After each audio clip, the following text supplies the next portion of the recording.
കണ്ണിൽ എന്തെങ്കിലും ഇൻഫെക്ഷനോ ഇഞ്ചുറിയോ വരുന്ന സമയത്ത് മുലപ്പാൽ കണ്ണിൽ ഒഴിക്കുന്നത് നല്ലതാണോ? എവിടെയോ എന്തോ ഒരു തകരാറ്. ഈ ചോദ്യത്തിന്റെ answer is a big no.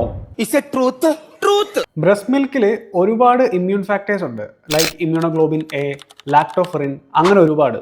പക്ഷെ ഇതൊന്നും ഒരു സ്റ്റെറൈൽ ആയിട്ടുള്ള ഫോമിലല്ല നമുക്ക് ലഭിക്കുന്നത്. അതുകൊണ്ട് തന്നെ മേജർ ആയിട്ടുള്ള health organisation including WHO, American academy of ophthalmology, ഇവരൊന്നും ബ്രസ്റ്റ് മിൽക്ക് കണ്ണിൽ ഒഴിക്കുന്നത് റെക്കമെൻഡ് ചെയ്യുന്നില്ല. ഇനി ഇങ്ങനെ ചെയ്താലുള്ള റിസ്ക് ഫാക്ടേഴ്സിനെ പറ്റി പറയാം. ഫസ്റ്റ് വൺ, ഉള്ള ഇൻഫെക്റ്റീവ് എൻവയോൺമെന്റിനെ ഒന്നും കൂടി വോഴ്സ് ആയിട്ടുള്ള ഒരു സിറ്റുവേഷൻസിലേക്ക് ഇത് എത്തിക്കും. ഓൾറെഡി ഇമ്മ്യൂണോ കോംപ്രമൈസ്ഡ് ആയിട്ടുള്ള കണ്ണിൻ്റെ ഒരു എൻവയോൺമെൻറ്റിലേക്ക് അൺസ്റ്റെറൈൽ ആയിട്ടുള്ള ബ്രസ്റ്റ് മിൽക്ക് നമ്മൾ അപ്ലൈ ചെയ്യുമ്പോൾ അത് സെക്കൻഡറി ഇൻഫെക്ഷനിലേക്കും പിന്നീട് പെർമനൻ്റ് ആയിട്ടുള്ള വിഷൻ ലോസിലേക്ക് വരെ ലീഡ് ചെയ്യാം. കൗതുക ലേശം കൂടുതലാണ്,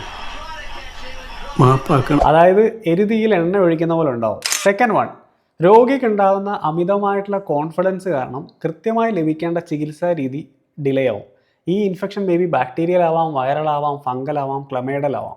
പക്ഷേ അതിന് വേണ്ട ട്രീറ്റ്മെൻറ്റ് എടുക്കുന്നതിന് പകരം ഈ രോഗി സെൽഫായിട്ടുള്ള ഒരു കോൺഫിഡൻസ് ബിൽഡ് ചെയ്ത് ശരിക്കും കൃത്യമായി കിട്ടേണ്ട ട്രീറ്റ്മെന്റിനെ ഡിലേ ചെയ്യും. അനാവശ്യമായി എന്നെ പ്രോത്സാഹിപ്പിച്ച് പല തവണ കുഴി ചാടിച്ചിട്ടുള്ളവനാണ് നീ. ഇനി അടുത്തത്, ഈ ഒരു രീതിക്ക് കൃത്യമായിട്ടുള്ള ഒരു കണക്കോ കാര്യങ്ങളോ ഒന്നുമില്ല. ഓരോ വീട്ടിലെ ഓൾഡ് മാംഗോ പിക്കിൾസും ഓരോ അളവായിരിക്കും പറയുക. അതുകൊണ്ട് തന്നെ ഇതിന് കൃത്യമായിട്ടുള്ള ഒരു അളവോ ഒരു കണക്കോ ഒരു സമയമോ കാര്യങ്ങളോ ഒന്നുമില്ല. കുറച്ചും കൂടി. അതുകൊണ്ട് കണ്ണിന് എന്തെങ്കിലും ഇൻഫെക്ഷനോ ഇഞ്ചുറിയോ വന്നു കഴിഞ്ഞാൽ കൃത്യമായിട്ട് ഡോക്ടറെ കണ്ട് വേണ്ട മെഡിക്കേഷൻസ് എടുക്കുക. നമുക്ക് ആകെ 2 കണ്ണേ ഉള്ളൂ, അത് വെച്ചിട്ട് നിങ്ങൾ റിസ്ക് എടുക്കരുത്. Okay, by.